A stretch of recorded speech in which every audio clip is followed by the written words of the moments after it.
Do you live in the US and want fast, fresh and tasty meals without the hassle of shopping or all that hard work preparation? Well, don't you worry, as a lazy man, I've got you covered. Try America's #1 meal kit service, HelloFresh, and get yourself fresh, pre-portioned ingredients delivered direct to your door. So why not eat well, stay healthy, and avoid the cost of regular takeout by trying HelloFresh? Just click the link in the description below for a special limited time discount and free shipping as well. Enjoy. Well, there might be a storm outside the window, but if this episode goes wrong today, it could well be a bigger storm in lifting spirits. We of course bottled the title on the final day of the season, and not only that, we missed out on second and guaranteed European football too. So we wait anxiously today for the result of the Irish Cup final. We'll either have a season review or a playoff to try and get into Europe.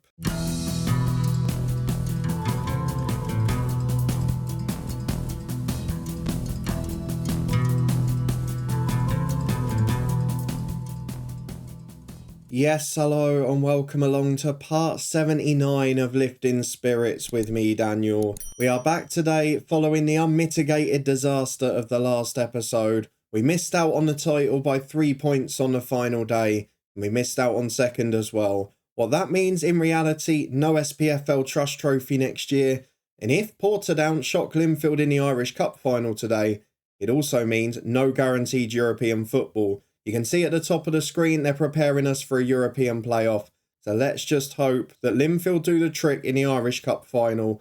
We managed to avoid that one. If you're looking forward to seeing if they do, and whether it's 2 European places playoffs or in fact an end of season review tonight, then please do put a thumbs up on it. There is only one thing for us to do before we start this episode, and that's find out what the contents are going to be. So off to the Cup final, we're back on the day of it. It is Linfield versus Portadown. If Linfield win, we are guaranteed European football. If Portadown win, we're going to be going to the playoffs. Let's go and see what the result is. We'll be hoping the holders and the favourites come through this one. Cross your fingers, everyone. We are waiting for the score. And Linfield, thankfully never in doubt, a 5-0 victory in the final. And that is huge for this football club. It means we have guaranteed European football, albeit not in the most convincing way possible, but it will be us 3 and then those 4 who take part in the European playoff. So good news to start the episode. It is going to be a season review. We'll have that. We'll ask to go professional yet again,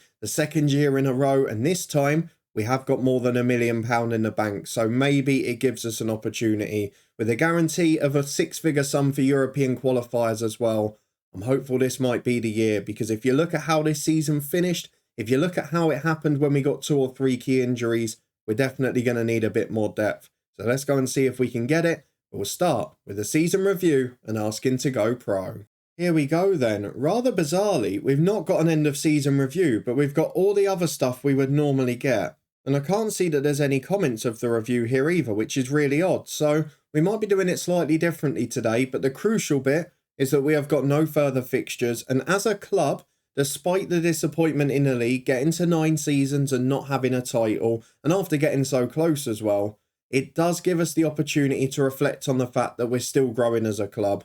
The season ticket holders is a problem, but the social media followers are going up.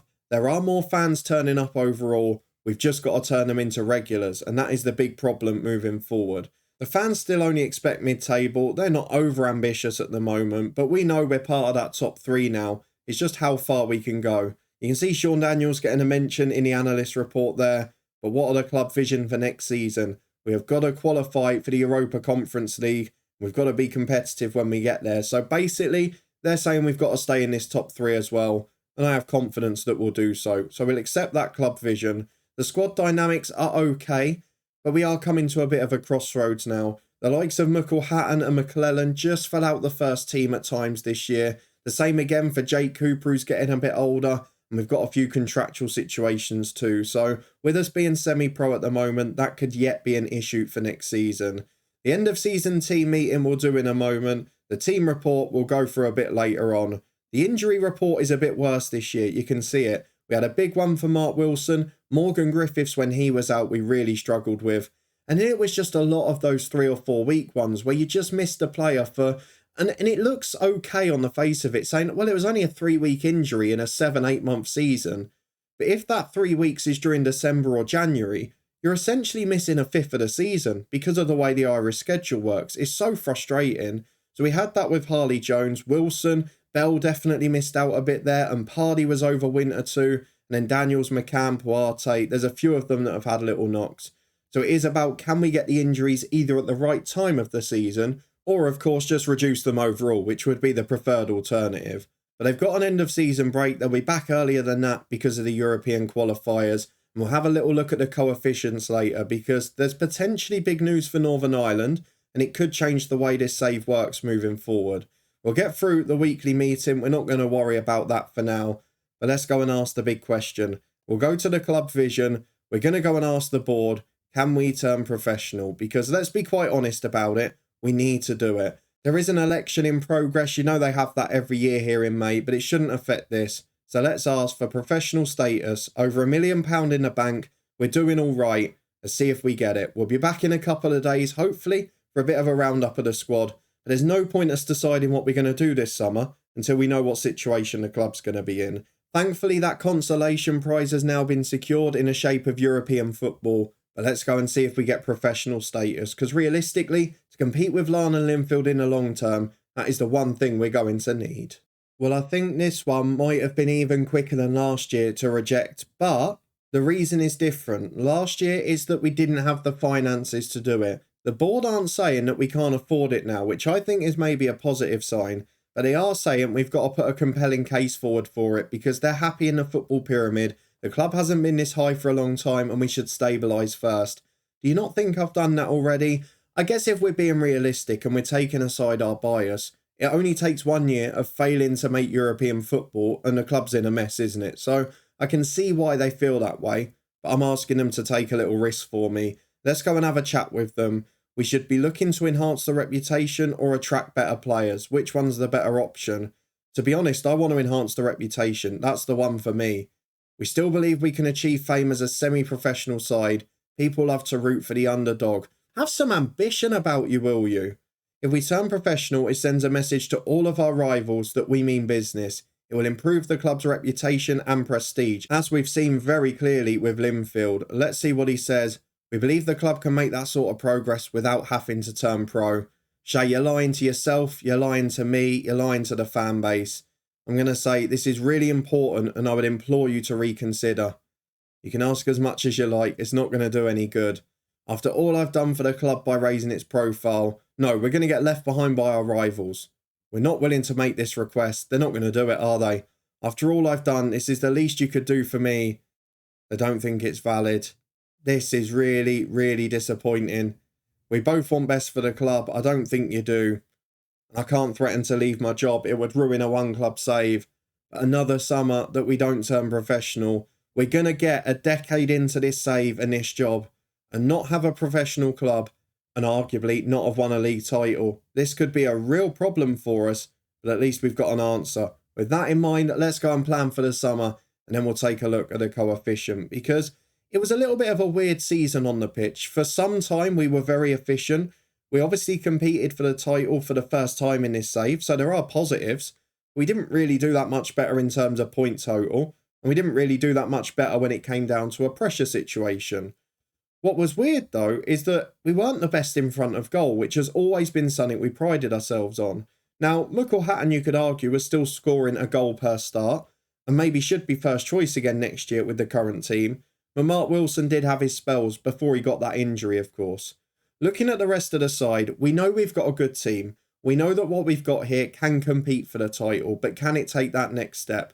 I'd argue probably not, if I'm being honest with you. We've got an exceptional start in midfield, and bar the right wing, we've not really got the best backup. So you look at when Morgan Griffiths was injured, in that busy spell of the season, we missed him so much. We couldn't get Lee O'Neill over the line, which would have made a difference. And as a result, we just fell a little bit short. As good as McCann did, as good as Bagley did, even Robert Burns wasn't bad, but they didn't take us to that next level when we needed.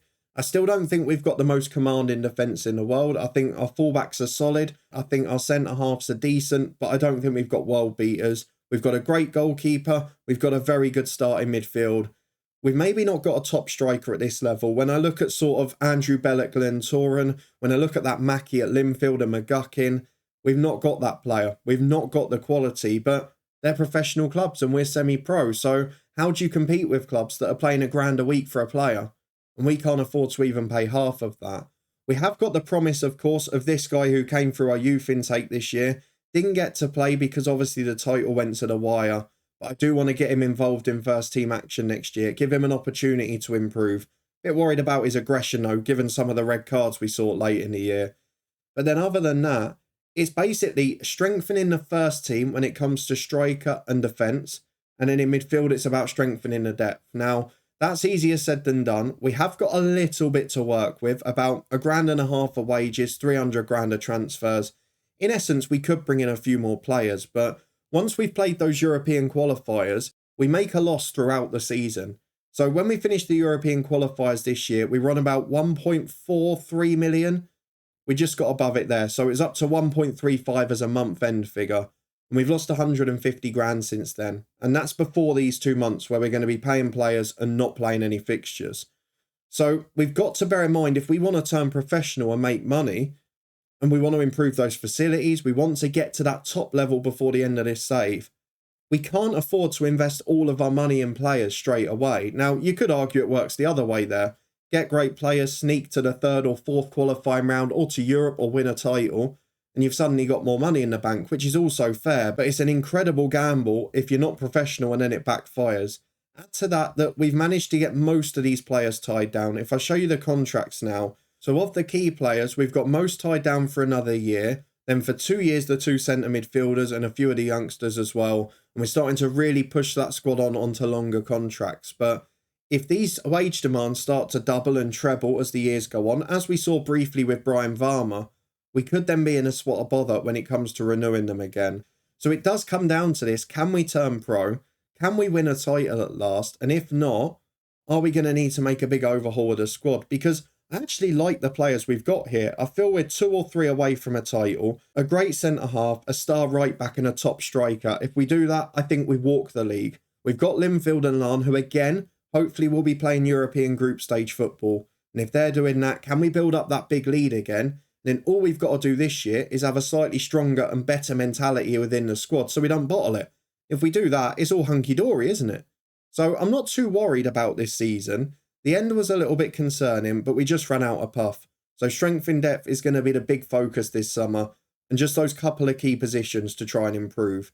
If we have a look at the scout reports at the moment for the players that have been looked at, there's a suggestion that there's not going to be a great amount about in terms of Northern Irish players. And if I show you the registration issues, although we have improved it, we've got 11 homegrown in Northern Ireland now. It still only gives us wiggle room of sort of 3.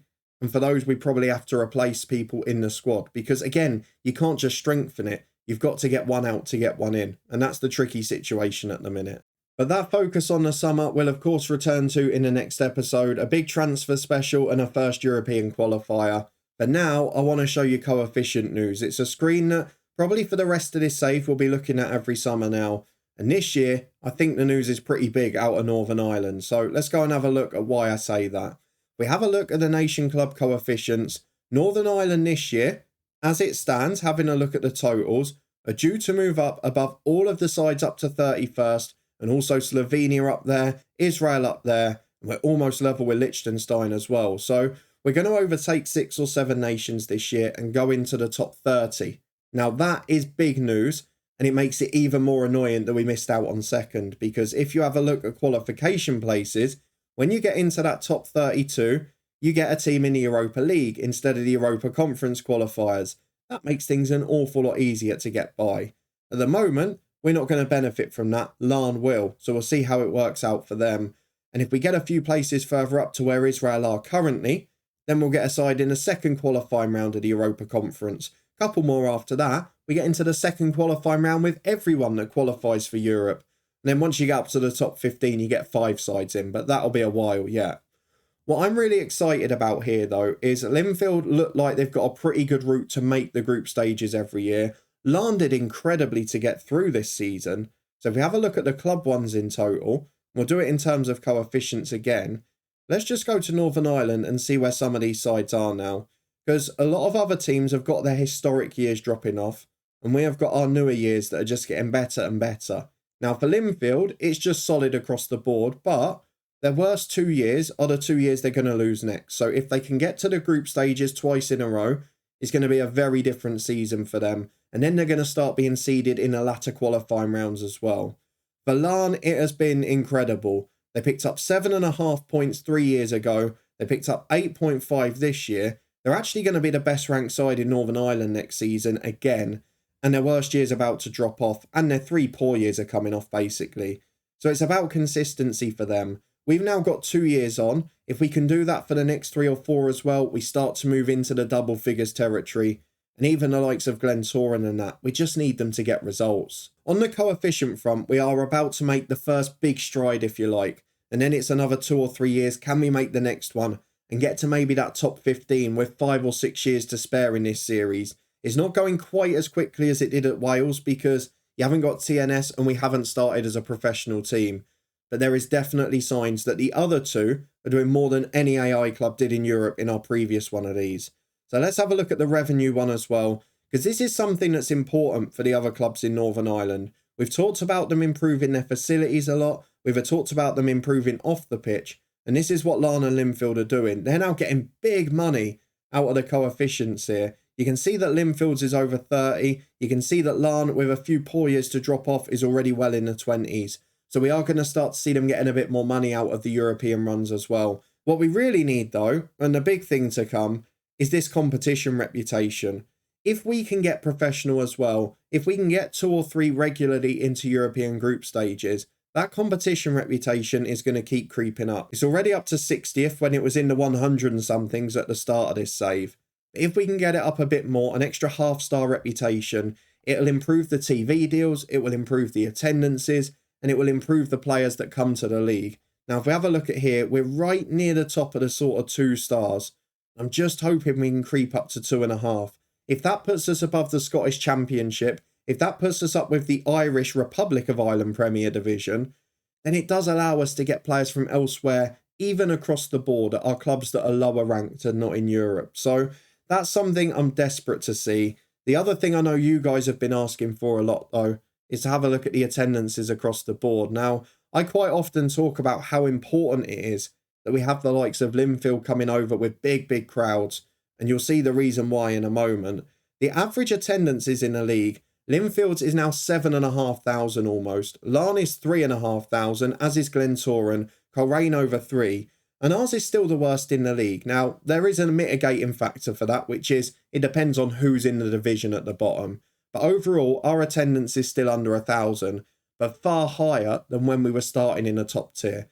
So definitely a sign that we're doing really well. What we need, though, is that reputation boost, and that's why I'm so eager to go pro. If we do that, I have no doubt that before too long, we'll get more opportunities. But now, though, it's just one of those frustrations. My aim is, can next year or the year after, can we get it over 1,000? Well, it probably depends how many big games we're involved in. In Europe, we're not playing at home, so we're losing out on that a little bit. But it's still progress, and I'm trying to remain positive on that front. If we have a look at attendance by capacity, it looks awful for us because we've got quite a big ground.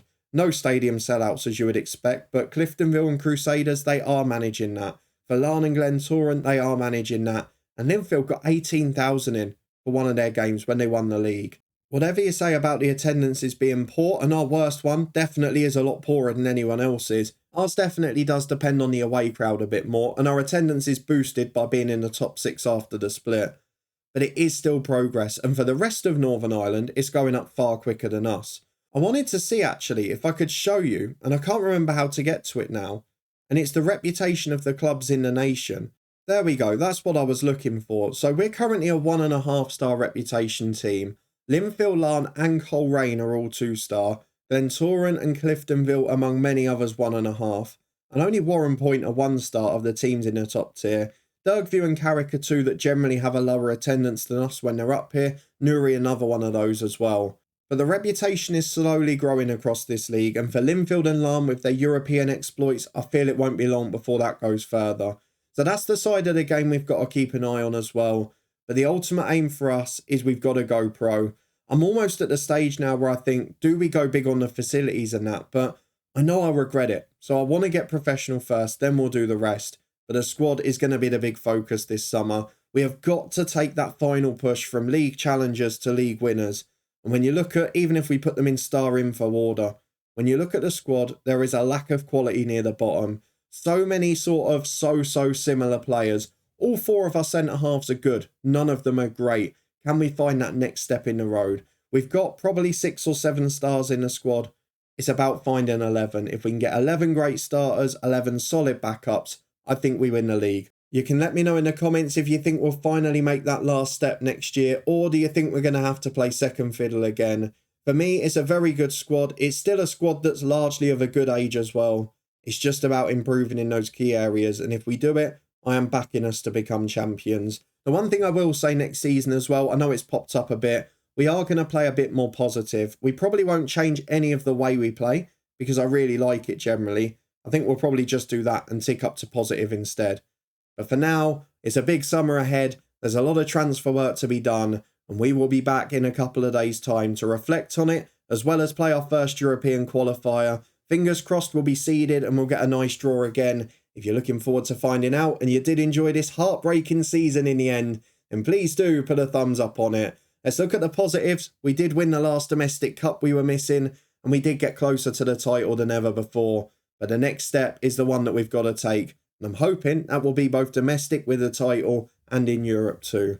If you're looking forward to finding out and you want to stay up to date, subscribe and turn that notification bell on. We'll be back in a couple of days' time, of course, but in the meantime, the head coach is back tomorrow. A very important episode in that one. You can see my mini meltdown from yesterday's episode in the eye above too. There's also links there to the Twitch channel, football podcast, and the blog story as well. And you can check out HelloFresh in the description. If you live in the US, gets you a big discount and helps support this channel. But thank you for watching. I do appreciate it. I'll see you next season for some big transfers and hopefully some big nights in Europe.